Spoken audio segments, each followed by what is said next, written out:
All right. Welcome everyone to Spring 2021 HBCUs Educate webinar series hosted and sponsored by NASPA Region 3. I am Dr. Kelly Dixon, and I serve as the NASPA Region 3 HBCU Division Chair. And so I'm going to allow about 4 more minutes for people to come on in the space before we get started. And I'm excited about kicking this webinar series off with a dear friend and colleague. We're going to educate you from the HBCU perspective today. So come on in, and we're going to start in about 4 minutes.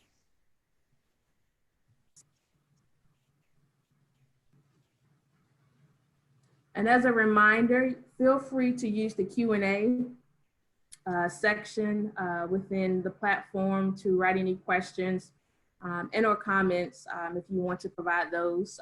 So at the end, maybe about 15 minutes till 1, we're going to open up for any questions that you may have to the panelists.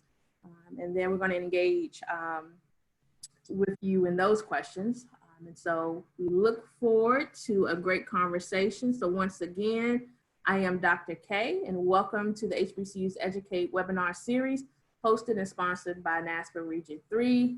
And I do serve as the HBCU Division Chair within NASPA Region 3. And we're going to start in about 2 minutes.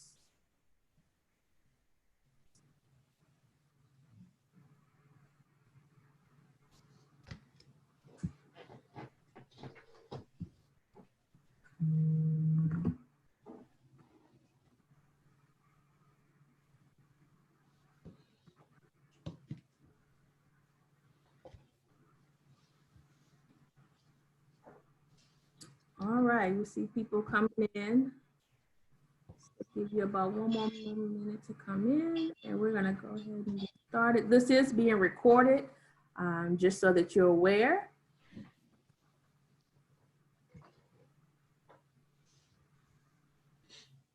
All right, I'm gonna go ahead and get started for the sake of time because I'm really excited about this conversation and the information that's gonna be poured unto you and unto me. As you can see, I am working from home.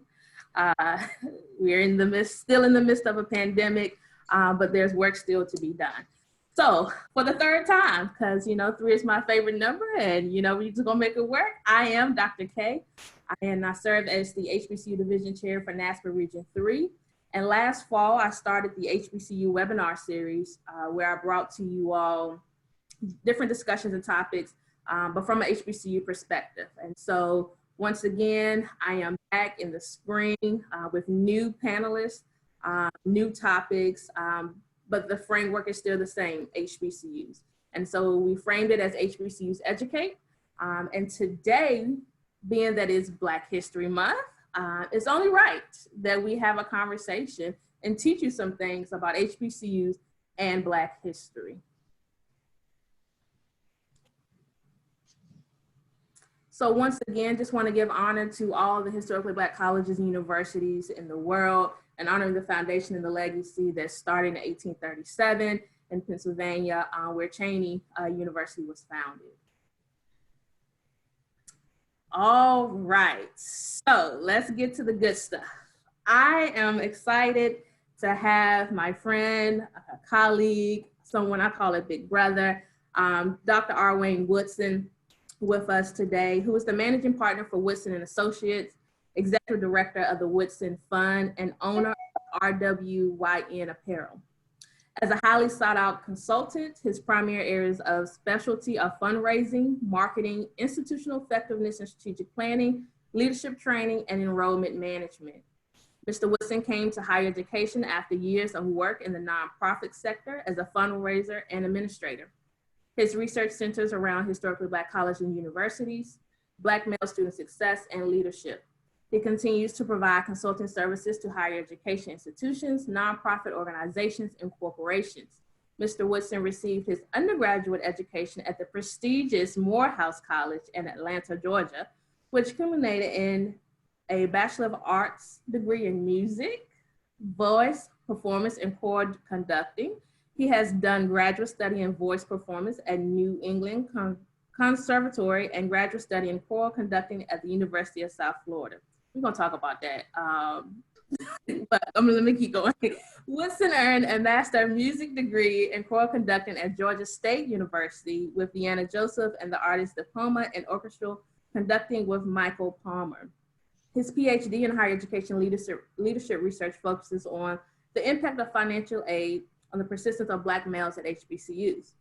As the great-grandnephew of Dr. Carter G. Woodson, the pioneer of African-American studies and labeled the father of Black history, Woodson has dedicated himself to educating the public on the contributions of African Americans.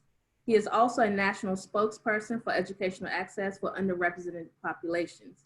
He believes that quality education should be available and affordable to all because education is a crucial component to the revitalization of urban communities and the upliftment of the next generation. Welcome, welcome, Dr. Woodson. How are you? I am good, Dr. K. Thank you so much for having me. Thanks to NASPA for doing these and allowing you to present these because I think the work you're doing is so critical across the spectrum. Yeah. So I'm not going to ask you to open up with a song, but just know one day it'll come. And so let's get right into the conversation because this is loaded. And I just want to say to those that are watching currently and those that will watch once the recording is off, me and Dr. Woodson had a great practice run and I am excited about this conversation. So I'm just going to get right into it. Let's talk about Black history. Let's talk about, first of all, you know, I read in your bio, you being the great-grandnephew of Dr. Carter G. Woodson, right? Right. And also kind of talk about that experience in terms of how that has poured into what you do now as a professional. And then let's talk about Black history as a whole, and then we'll move into HBCU history as it relates to Black history. Okay, so part one is what? Black history. Okay. Being the lineage that you come from. So it's interesting, when I was younger, I had no point of reference. Like I tell everybody all the time that my point of reference was I was bored. We would go to these openings, we would go to these luncheons and banquets and all of these events. And at the time I had no point of reference. All I knew is that I was not getting to do the things I wanted to do, and we were at all these events. But when I got to Morehouse, I really started to understand the importance of that legacy. At the time, the association journal was housed there. And so it was a little interesting, like when, you know, people found out who I was, it was kind of like important. And so that's when I made that transition to really valuing my legacy and doing additional research and really trying to figure out how that is impacting who I am, how it impacts my family. So it wasn't really until college that I really even took my legacy as a part of me. Mm. So do you think, so just kind of tapping off of that, you know, you being at Morehouse, in the prestigious Morehouse, you know, all male institution, when it came around to Black History Month, did you find yourself having to do more, or were you called upon more because of your lineage? So it's interesting, Morehouse didn't celebrate Black History Month. Oh, okay. Let's get right to it then. Yeah, because that was just incorporated into everything we did. As a community, as the Morehouse family, Black history was ingrained to everyday life. So we didn't really add anything internally on the campus for that. We acknowledge it was Black History Month, of course, but all of the things that people have now only done in February, which was not the original intent, but which people do in February, we did all year. Right. So people have me speak and do different things, but I always try to take the focus off of me and really make sure the focus was on the work, on the history, on how we all can impact and make change. Now, off the campus, I was often called on to go to schools or things like that to do presentations, but Black history was not a thing in February at Morehouse. Yeah. Let's talk about this whole idea of how, when we think about Black history being 1 month versus those of us that are Black, we live it. You know, it's more than just 1 month for us, but we know in February it's celebrated. Can you kind of talk about some myths behind how, you know, Black History Month came about in terms of why February, those types of things, and then this whole idea of celebrating versus living it, you know, 365? So first, I always want to make people aware that Carter Woodson's original intent was not for that to be the case. His intent was that we would study all year long, and then we would celebrate during that week in February all that we had learned the other 11 months. And February, you know, a lot of people harp on the fact it's the shortest month. Well, that month was selected because of the birthdays of Frederick Douglass and Abraham Lincoln, who at that time were considered instrumental people in the forward motion of a people. And so that's why that time was selected. It was not until 1976 that, you know, it was recognized federally in any way. I mean, you know, I have some challenges with the fact that the theme is set up by the president. Like that is a challenge for me as a Black man. But, you know, some of those myths we need to debunk, because it was never the intent that we would relegate who we are to 1 month. Because I am Black 365. I have a B12 initiative, which focuses on expanding our history throughout the year through policy change, through education, curriculum change. So I think that people need to know that that was not the intent. And we spend a lot of time focusing on how we're Black all year, yes. And that is what we're supposed to be doing. And then in February, get together and celebrate. You know, the same way we kind of do Kwanzaa in December. Just celebrate what we have learned beyond the normal historical figures. Right, yeah. And I thank you for that, because you know, for me, I went to predominantly white institutions in regards to my college experience. And, you know, when it came to Black History Month, it was just kind of like, all of a sudden we throw all these programs out, right? But you recognize that you have individuals on your campus that are Black all year round. And so how are you engaging them all year and not just in that 1 month? So thank you for debunking that myth.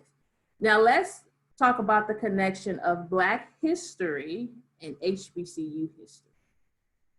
You know, a lot of people don't spend enough time, I think, acknowledging those connections. I mean, we know some of the famous people who have gone to HBCUs, but people don't know that, you know, Carter G. Woodson worked at Howard. And they were instrumental in him leaving higher ed to do the research only and to not be teaching. You know, Howard was instrumental in that. There have been significant change makers that have gone to HBCUs. And so there's a direct connection. I always say, you know, Payne College is critical to our history. They're the first integrated board in the country. Their board of trustees was Black and white from day one. And so now, even now, as we're looking at all this diversity and inclusion work, that was Payne College's foundation. I mean, you know, even if we look at the place that Morris Brown held in our history and that rebirth, that resiliency of Black people that is now on that campus thanks to Dr. James. So there's a direct connection. Of course, you know, Martin Luther King went to Morehouse, you know, Oprah went to Tennessee State. So there are direct relations to our history. And we are still completing degrees for the most Black people in the country, although we are one of the lowest percentages in higher ed.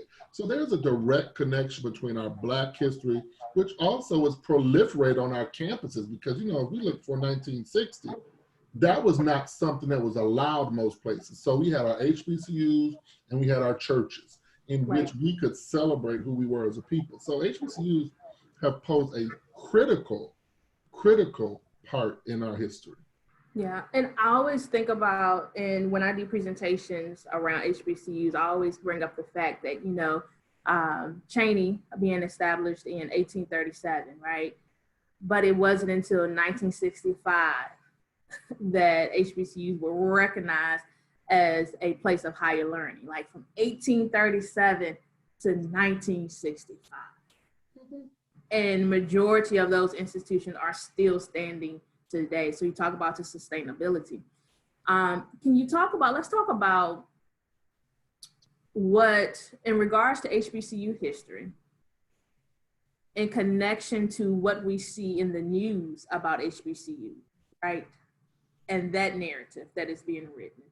Can you talk about what your impression, first of all, is on the disconnect at times of what is being written about HBCUs compared to the history and what we do as far as the work we do at HBCUs?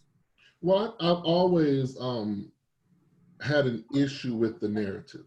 Okay, I'm not one of those people that justifies HBCUs, because we don't justify all male colleges, we don't justify all women's colleges, we don't justify the Jesuit institutions or the Catholic institutions. So I don't do the justification thing. What concerns me is that we do not write our own narrative. Right. The HBCU narrative, for the most part, until recently, was written by other people. And other people control your narrative when you allow that to happen.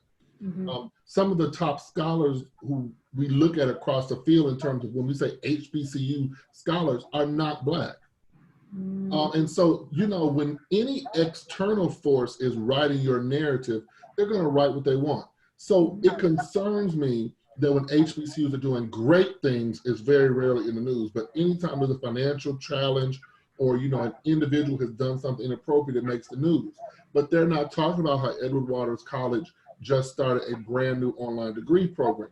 They're not talking about, the center that is now at Virginia Union. They're not talking about those types of things. They haven't even addressed how HBCUs, even some with significantly reduced resources, are educating still in this pandemic at great cost to them. Right. So, there are a lot of things that we need to address, but we should be responsible for our narrative, because that is our duty and obligation to our people. Yeah. So you started dropping some HBCUs that some people that are not normally highlighted. So I want to take this time to get your thoughts on some of the HBCUs that are not normally, highlighted, in the big scheme of things, like your Howards, your Morehouse, your A&Ts, and talk about a little bit of what they are doing. What are they contributing on a larger scale that we may not know? So I heard you say Edward Waters College, which is out in Jacksonville, Florida. So of course, with any structure, there is a hierarchy, and we of course have our, what we call our Ivy League HBCUs. Mm-hmm. But there are many others that are doing amazing work. There are some that have whole museums on the campus.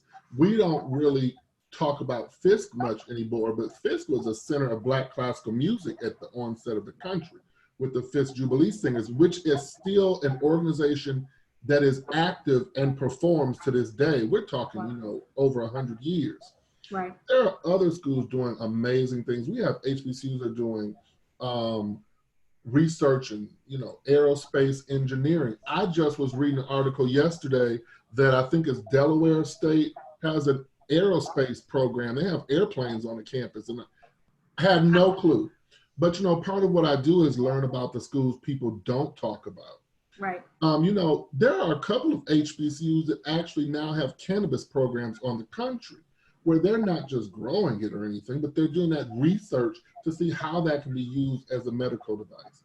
Mm-hmm. But we need to really think about some of those smaller institutions. Morris Brown, of course, we know has been significantly challenged for a long time. Well, Dr. James is over there rebuilding that campus, trying to restabilize those programs. They are now in candidacy status with tracks. And so, there's a lot of things. And of course, Bethune-Cookman with the Cookman legacy, but they are doing great work down there. So there are many smaller schools, and I say smaller just based on population size, but there are a lot of our smaller HBCUs doing amazing work. And, depending on who you ask, are 105 or 107. Mm-hmm. Then right in South Carolina, I'm in Georgia, in South Carolina, Benedict, yes. Dr. Artists has done this complete adjustment on that campus. And every student I speak to who is on that campus is really happy to be there.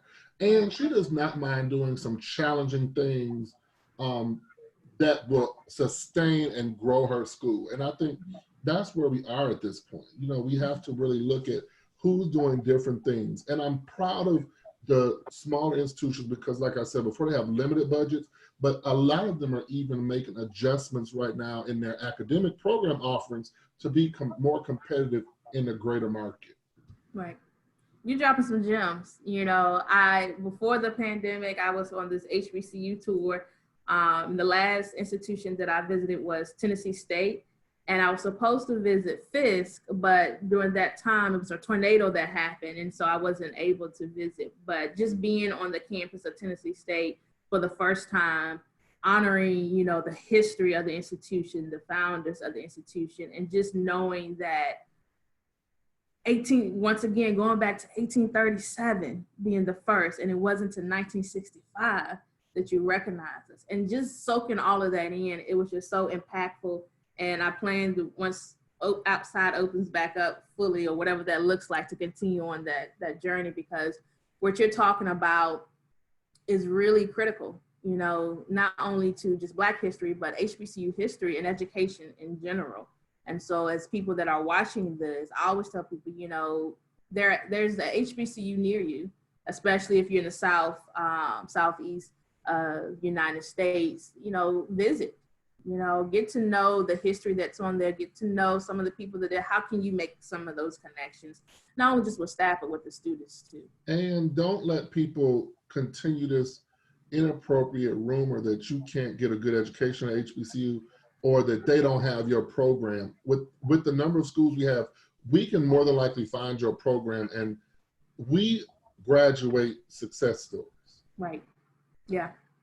Which moves, and we're going to talk about that in terms of how do we educate our students at HBCUs. But before we get there, let's talk about the framework and dynamics of working at HBCU, right? So let's get real. Let's, get real. Like I said before, all of my education at PWI, but the only HBCU that I've worked at has been North Carolina A&T. So I've been there since 2012. But you, of course, have worked at HBCUs as well. So let's have a conversation about what it looks like to work in an HBCU. Now, my perspective as A&T is a public institution. And so with public institutions, you don't have, you have a little bit more free range in terms of funding at times. And so I also want to get your perspective on public versus private, and just the whole idea of working at HBCU, because we may have some people that are watching that are thinking about, I want to transition to working at HBCU. What can I look for? What should I be looking for? So first, if you do not want to do the work, an HBCU is not the space for you. I mean, staff, administrators, and faculty work, and often work more than one responsibility. Mm-hmm. Because I don't know of a single HBCU that would say they're fully staffed with everybody they would like to have. Now, right, they're probably fully staffed with what the budget resources will allow. Mm-hmm. But I don't know of any school, and I know many of the HBCU presidents, and I've never been in a conversation where anyone said, we don't need any more resources. And so the second thing is, if you are interested in working there, you need to understand that you will probably not have the same level of access to resources that you might at a majority institution or at a tier 1 research institution. But that does not mean you can't get the same outcomes and do the same work. Right. But you might have to become a fundraiser. Now, I'm doing a lot of workshops now with people who are on HBCU campuses who are having to write grants and are trying to find that. So you might have to do that. You might be more than one person. The other thing is, at HBCUs, the faculty, staff, and administrators don't cut off usually at 5 o'clock. It is a family environment, and so students, especially when you're in the student services division, come to you because they might have home problems, they might be struggling, stressed out, and they come to the people leading the institution for support, guidance, and sometimes just for some love and care, because that might be something they're missing. I'm very happy, even with our small institutions, like, and I use Payne a lot, you have access to the president, which is not the case at some larger institutions. There might be 5 or 6 chains of people. Right. The last president of Payne, Dr. Jerry Hardy, was always on the campus. He was in the caf eating with the students. The students could walk up to him and start talking. He would learn the student leaders' names. And so it's a different level of access. The other thing is, it is a more formal structure than at majority institutions. Generally, you're not allowed to call people by their first name because this is not a familial relationship. This is preparing you for the professional world, in which most of the time you use titles or whatever. So, right. Yeah, and so let's talk about that because I mentioned in one of our conversations when I came to A&T, and I was so used to calling, colleagues and presidents, et cetera, by first names. And when I got to A&T and when I would introduce myself as Kelly, like mid-sentence, I was like, no, they would call you Miss Dixon. They would call you Dr. Dixon. And it was a culture shock for me, even as a Black professional working at an HBCU. So can you talk a little bit more about what's the reason behind that? Part of it I really truly believe is that many times in the history of our schools off the campus, we did not have the same level of respect for our credentials. And so on those campuses it's critical because the title is more than the title. The title signifies that this person has done extensive work and is considered a master in their field. The other thing is we are trying to train our young people, many of which have very rarely been in any professional setting. Some have worked at fast food, but many have not been in office or corporate environments. And so we are trying to train them not just to call us certain titles, but to understand that they too are equally justified of receiving respect in the world. Yeah. And I think that's critical. When I got to Morehouse and I saw all of these Black males with terminal degrees and teaching these subjects, and I'm like, this is amazing. So I respected that work. And a lot of people don't understand that most people who get doctorates wanted to quit numerous times because it is not an easy process.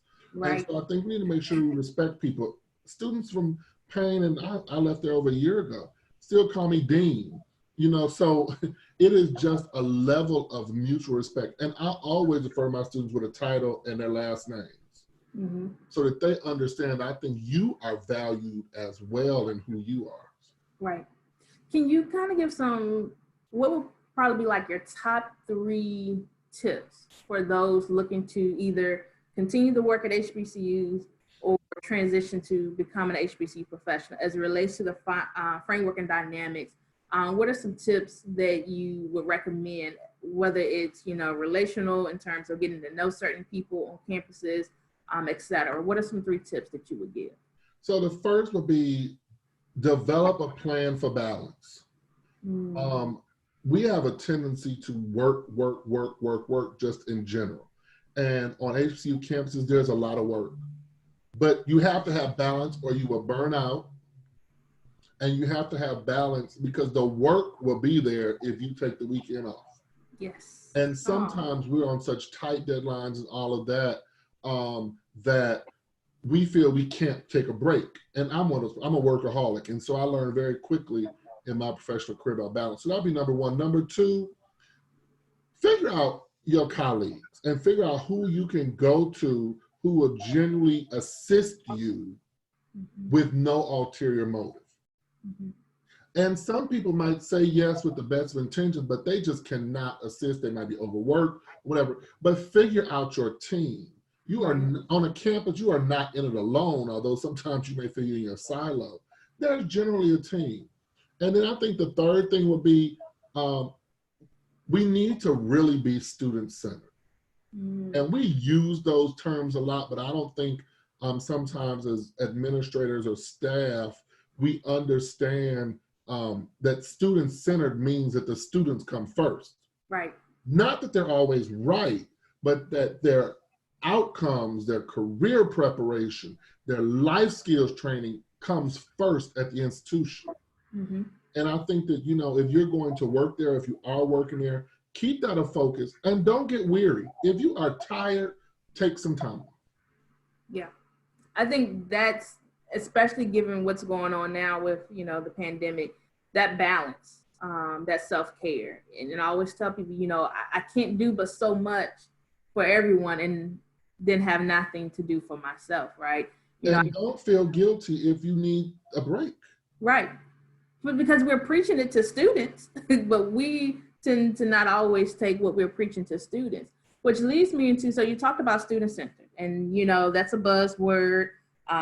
It's in everybody's strategic plan, you know, their vision and mission and outcomes, etc. But what does it really mean for a campus to be student-centered? So someone as myself in the assessment professional field, it's like some people just don't get it, you know, and how do you measure student success?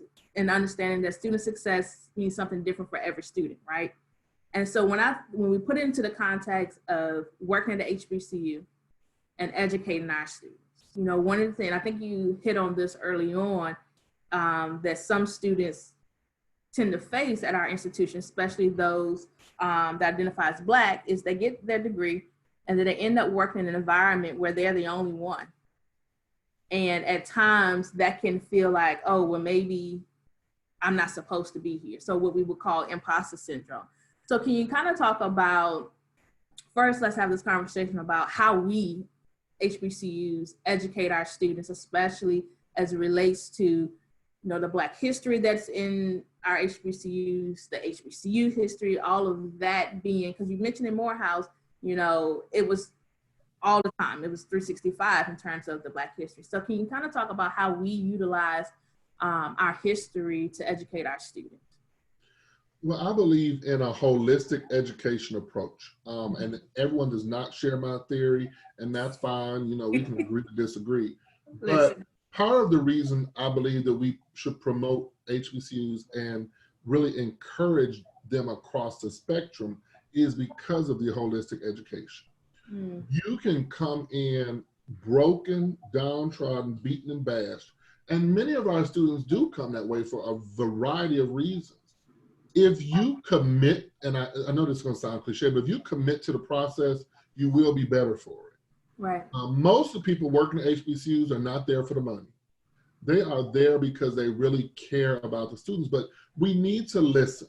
And I think that's part of the challenge. You know, when you get to a certain age and you're dealing with young people, you think you know everything. Right. But sometimes listening to them is part of the education process because, you know, and I'll use an example. There might be a student who's doing significantly poorly in classes, but they might have lost a parent. There might be a sick parent. There might be some life event that has happened that has led to that. And so I think that is important if we're talking about educating our students, that we educate them completely. So when they get out in that real world, they do feel justified in being there. And I was very proud of my HBCU because Morehouse prepared us to be confident, professional, and skilled in any environment. Now, some of our teachers did it and they were difficult, and I did not appreciate the process when I was in it. I did appreciate it when I got those jobs and I was the only Black person in the space and I knew what I was talking about. I did appreciate it when I got places and people assumed I didn't know what I was going to be talking about because everybody there is white and I'm Black. And they're like, oh, so it does help with that. And I think that we also need to do a better job of incorporating our historical perspectives in every course. I did a workshop, a panel last week, and we were just talking, and I had some African-American scholars on there, and we were just talking about the fact that some of our schools still don't have a mandatory African-American history course as part of the curriculum. Those things should not be optional. Because, you know, there's the quote that if you know, you don't know your history, you know, you're going to be lost.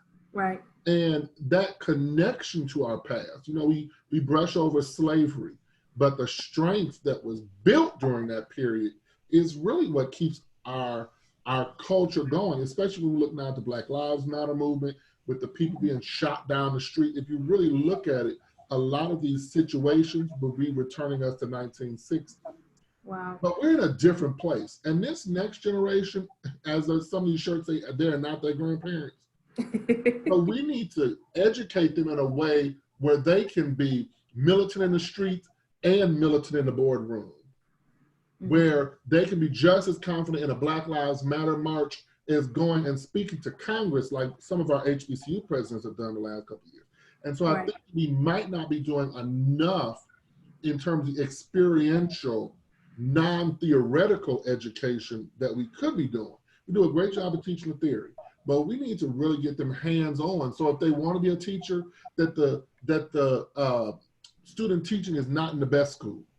Right. That the student teacher might be at that poor, Title I school, but there might be 50 or 60 extremely smart kids there who just need some help. Yeah. And you hit on a trigger topic for me, theory. And I always talk about, we teach theory in your master, doc level programs, but most of those theories were written at a time by white people for white males, because that was the population of people going to school during that time, right? And since then, you have women in school, you have people of color, you have Black people, and our experiences are different. And at times, when you're in that classroom, we're not really educating folks on how to use this framework depending on the population you're working with. And so the application piece is critical. And so when you think about professionals working at HBCUs, I want to switch a little bit. So what about those professionals out there that saying, I want to be a part of this history, of this legacy of producing students that go to HBCUs. However, I don't identify as Black. What are some things that we can be educating our non-Black professionals who want to work at our institutions, so that, they feel, we talk about allyship and all those types of things, but they feel part of the process that you talked about in getting our students from point A to point B? So I told you I'm kind of, direct. Right, come on with it. So you can't come in trying to be the great white hope. You're going to turn off your colleagues and the students if you come in with an attitude that I'm here to help and fix everybody. Mm-hmm. You need to, and it's for everybody, you need to come in, and I tell people all the time, I'm a transformational servant leader. So I believe in building my team up, and that my job is to serve and bring the team together. Mm-hmm. But you're not a servant to the institution. And the people who work there are not looking for somebody external to come in and fix them. Even when I go in and do consulting jobs, my job is to, critically assess and provide non-biased options. Right. But if you are not part of the majority HBCU community, you need to ask yourself why you want to do it, and be clear when you come in, there might be some pushback. Mm-hmm. We as a people don't trust other people quickly. But if you do an excellent job at what you are there to do, we also appreciate greatness. Right. So you have to come in with an understanding that you can learn too. Mm-hmm. Yeah. It's the same way when I was at a majority institution. I learned a lot from my non-Black students. I didn't understand really, even though I'd been to non-African American students, I didn't fully understand them as a people. And so my students, and even at Georgia State, it was amazing. The students who did not identify similarly in my demographic, I learned a whole lot from.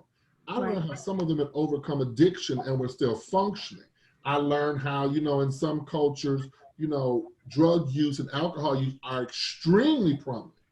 And that there are young people who are fighting through those processes and still trying to be great. So you can learn even when you come into an environment that's not like you, but you have to have an open mind and you have to know what you're talking about. Because I will tell anybody, our students at HBCUs will call you out quicker than anybody, or you will just never see them again. Or they will tell everybody on the campus that this person's incompetent. Mm-hmm. And once you get that reputation, it is hard to reverse that. So know your stuff. People on HBCU campuses respect intelligence and excellence. Yeah. And, students with social media, they will put it on social media before they bring it to anybody on campus. So it's all out there in social media land, and you get to work the next day and you're like, what in the world? I mean, and they even have that website, Rate Your Professor. And I mean, they will take you through the ringer. They have your picture. They all have group meetings, every group, every class. They'll have your picture everywhere. And even on Instagram, telling people not to come here if they want to study what you teach. So you have to be clear that, it is a mutually beneficial learning environment. Mm-hmm. Now, you talked about earlier about being at a HBCU. It was kind of like a family atmosphere. So when, and now going off of the fact that our students are becoming more and more diverse at our campuses, our HBCUs, whether it's, you know, non-Black, you have also multiracial, biracial students as well. What does that look like? What makes HBCUs, regardless of the ethnicity or race of a student, what makes it feel like a family environment? I think that the people who lead them, faculty, staff, or administrators, understand the nurturing necessity on our campuses. Mm-hmm. And it's even more so for students who might not identify with the majority demographic, because if they are international students, they have left everything they know and they're here, so they still need nurturing.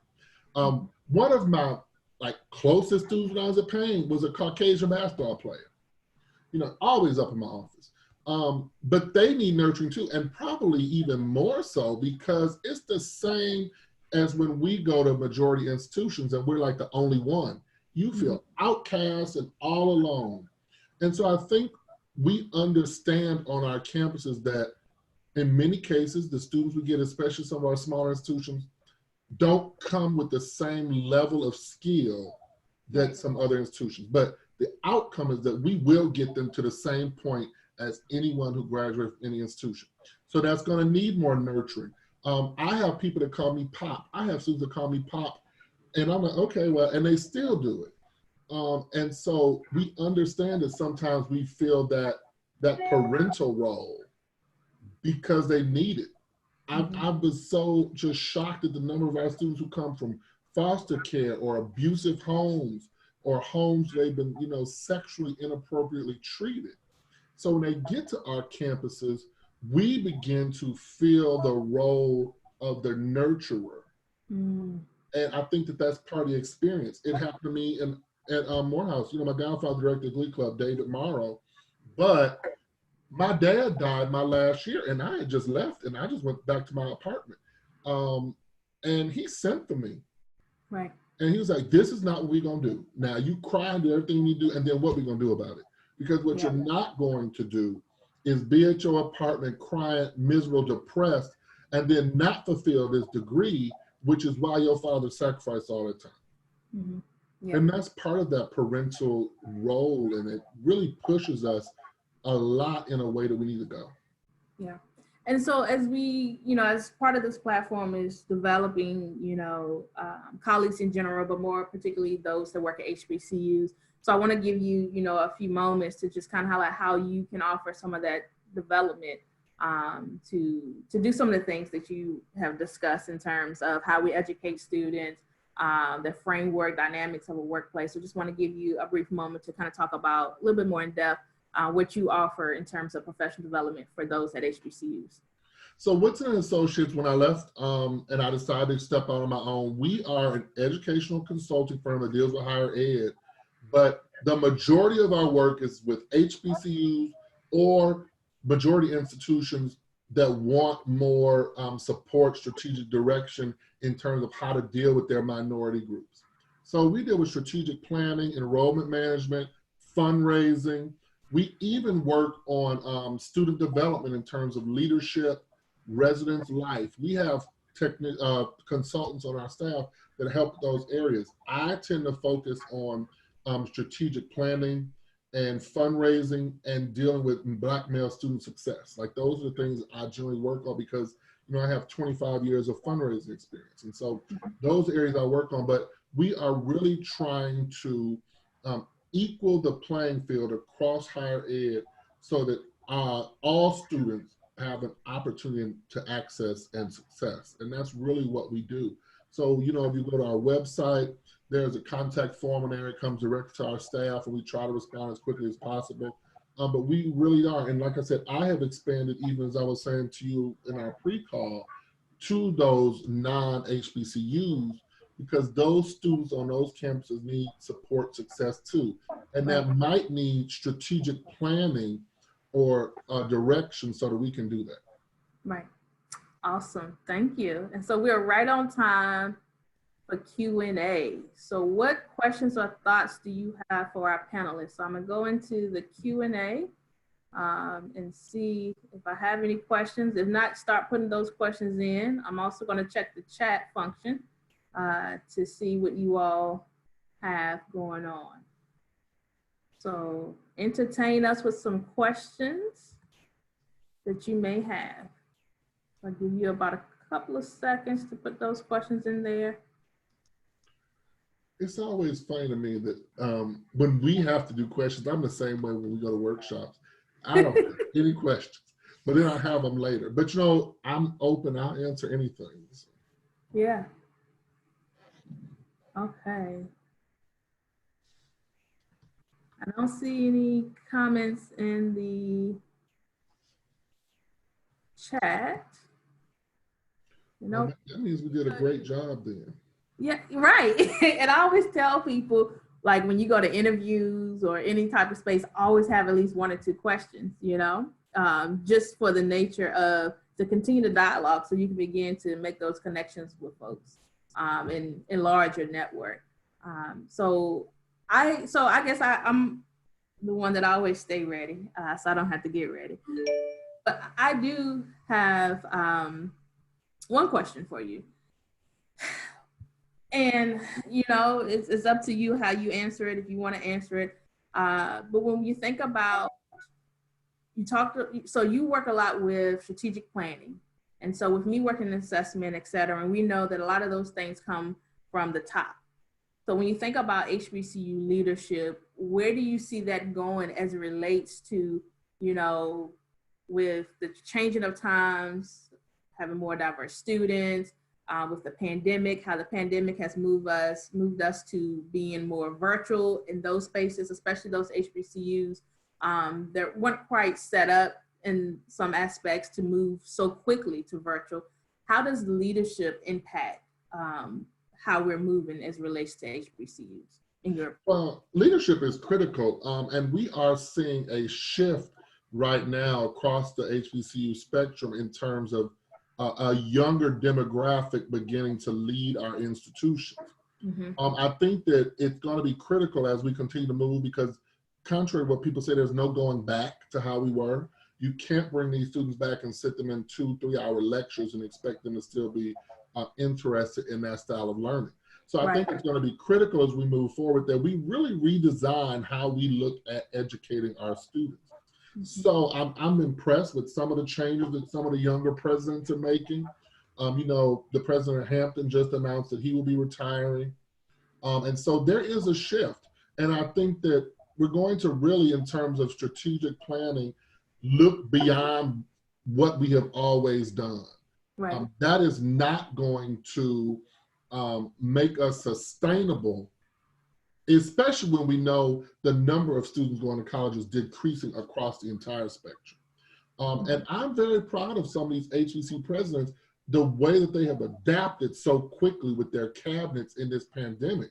It's not easy to lose all of that revenue that you run your institution with from room and board and all those extra fees and still produce academically rigorous programs. Yeah. So we have some questions. I have about 3, so I'm gonna get through them all. So one is, could you talk more about how HBCU work does not stop at 5 p.m.? Yeah, if you're a good administrator, faculty, or staff member, you don't quit at 5. Our students work around the clock. If you're in student services, you know you might be there until 9, 10 o'clock if there are events. If you are an advisor for an organization. But the other thing is, and I was talking to Dr. K about this the other day, is even with student support, it has to move beyond 5. If students are in class until 5, the tutoring and academic support centers can't end before they get out of classes. Right. So, you know, there are those types of things. You know, I was often on campus until 10, 11, or 12 if students are having events because you want to support them. But even with the faculty, a lot of them now are doing seminars in the evening. We're looking at these programs that are doing these non-traditional methods. Those classes are in the evenings and on weekends. Some schools even have Sunday courses, which is great. And so we don't stop at 5 o'clock. I've never stopped at 5 o'clock. And I think that kind of speaks to this whole idea of what is student-centered. And student-centeredness is going to look different on every campus, whether it's a HBCU, PWI, minority serving institution, et cetera. But I think when leadership and staff understand the students that you directly impact and you move different, you realize that we can't just cut it off at 5 o'clock because we have more non-traditional students that may be on campus and need our services beyond that. So, you know, I've seen more and more institutions, you know, especially with like Student Health Center, those opening up way past 6, 7 o'clock, your counseling services being available 24/7. But what about those other services that students need? Because let's be honest, you know, 8 o'clock, we say 8 to 5, most of the students probably won't be hitting our doors about 10, 11. Right. So, you know, just think to add an additional 2 hours to that 5 o'clock, you know, they have that opportunity to do that. So the next question that I have is, can you talk a little bit about the importance of employees taking care of themselves in order to better serve the students and the university? So I think this matches well with working beyond 5, but also finding the balance of taking care of ourselves. You know, I spoke about balance earlier. That's critical. You know, one of my mentors, because I was working these 60, 70-hour weeks, and one of my mentors called me one day, is like, if you die, who's going to do the work? Woo. And I was like, oh. I mean, I was just caught off guard because that's how the conversation started, because he had seen a post that I had made on Facebook, and I was like, oh, I'm still at work, and it was like 11:15. The work will be there. Mm-hmm. The students go to sleep, the students take time off, and like I said earlier, you should not feel guilty because your self-care has some boundaries. Right. And it is okay for you to need to talk to somebody. Mm-hmm. There was a member of our counseling staff that I talk to regularly, because the stuff that many of us are dealing with, you can't just go home and talk to people, or you can't talk to your colleagues. But self-care is important. I take 2 weekends off a month. I don't do any work. But those things are also appropriate for people on the campus. Our college presidents take breaks because of the intensity of the job. But you are responsible for what is necessary for your self-care. Right. And you need to ask yourself, do I feel burnt out? Am I getting in a state of a rut? And unfortunately, sometimes that might mean it's time for you to leave that institution if things are not getting better, because that's the best solution for your health or your mental state. And it's okay.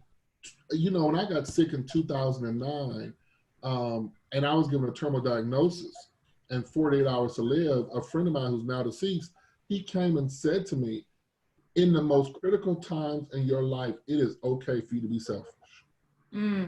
Wow. And that's just not who I am. I am a giver by nature. But at that moment, I didn't have anything to give. And he was like, that's okay. Mm-hmm. And I have really carried that with me. And I think all of us really should. Mm-hmm. And you mentioned boundaries. And I think that's important, because one of the things that I, you know, as someone who mentors a lot of undergrads and master level students, is that they're watching the way I move. And so if they see that Dr. Dixon is in everything and doesn't take care of herself, then I need to do that too. So I've gotten to the space where I'm learning to create more boundaries around the work that I do, because they're picking up on my habits.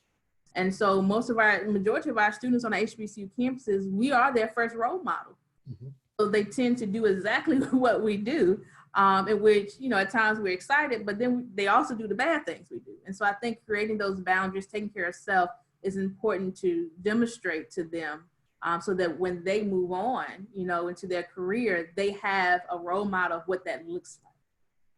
So thank you for that. And the last question I have, as we're 6 minutes from time, is, someone says, at my college, we're starting to see a decline in enrollment among Black females. Do you think this is a trend among colleges and universities? So let me start by saying that Black females are the #1 demographic in terms of success in every category in higher ed. And so let me start by saying that. Also saying that there is an enrollment decline in higher ed across the board. The last couple of generations did not have as many kids as the baby boomer generation and the one after. So there's already a lower number of young people. The other thing is, we don't do a good job of preparation. Mm. You can't prepare people in their senior year of high school. Right. Preparation, and if you really look at the way some of our top majority institutions do enrollment, they track those kids from middle school all the way through and are preparing those young people to be successful. But if we don't do that, then and then at the same time, our young people are not seeing people with college degrees being successful, Mm-hmm. they're not going to be prone to do that. And that's the same with Black females. And then Black males are even worse in terms of demographic data. And so, yes, I think it's a trend. I think it is a trend that can be corrected. Dr. Hinton in South Carolina does a lot of work in that. Dr. Strayhorn, who is at Virginia Union, does a lot of work with, enrollment and retention and keeping our students. Because the other thing is, a lot of them get there and then by the sophomore year have quit. So Yes. It's not just about getting them there. The preparation should allow them to get there and obtain a degree. Mm-hmm. Exactly. And, even furthermore is that when you decide on the type of students that you want to continue to bring your institution, you want to make sure that your institution is ready to, going off what you said, to not only get them there, but to retain them all the way through graduation and beyond graduation as alumni. Because we understand that, especially at HBCUs, our students are recruiters for us, whether they realize it or not. Mm-hmm. When you go out, I go out and wear A&T paraphernalia and Aggie pride everywhere I go. And it's like, oh, okay. And they begin to ask questions. That's a form of recruitment. And so we do that as HBCUs in general, whether we realize it or not. And so having those resources, and I think you hit on a good mark in terms of how majority institutions start middle school sending out flyers and all these things about come to our institution. And by the time senior year, they've already visited and connected with people that they're going to such and such institution. And so if we can, find ways to start early on implementing that. And, what you said about Black women is true. And I read somewhere we're the largest in terms of entrepreneurship, Black women entrepreneurship, right? And so utilizing those things to kind of give your institution something to go off to bring in more students is going to be critical. And when you have these on-campus programs, like these summer camps or things like that, look at starting them for earlier groups, even if it's ninth grade. But don't just focus on those for, juniors and seniors because you're trying to enroll students. Like you said, get that excitement early. Morehouse does a great job. You see Morehouse, and there is a certain standard that people expect, which is why they can charge as much as they do now. Right. But I think you make a very valid point. Alumni, the faculty, the staff, the students are walking billboards for the institution. If I would be at Walmart in Augusta and people be like, my child was coming to Payne. And I'm like, okay, well, I'm over enrollment. Here's my email. But you are a walking billboard, positive or negative. Yep. And whether you work there or not, as long as you got some HBCU gear on, they're going to ask you. So thank you for those that proposed those questions. And thank you, Dr. Woodson, for providing the remarks. Just as we come to an end, just want to remind you, if you are not a member of NASPA, go ahead and join. And we hope that you are part of NASPA Region 3. And just to let you know, our next webinar will be March the 3rd, and we're going to talk about the first year experience from the HBCU perspective. And we have Ms. Alatora Cranford from Fort Valley State University coming to share some knowledge and give us some information as it relates to what she's doing in this space around first year experience. So once again, thank you so much for being here. Thank you for your information, your guidance. And I hope that those of you that are watching now and those that will be watching the recording, that you got something from it. If you want to connect with Dr. Woodson, please email me at kmdixon, @ncat.edu, and I will make sure to connect the two of you together. So once again, thank you for tuning in for our first webinar for the Spring 2021 HBCUs Educate, hosted and sponsored by NASPA Region 3. You all have a wonderful evening.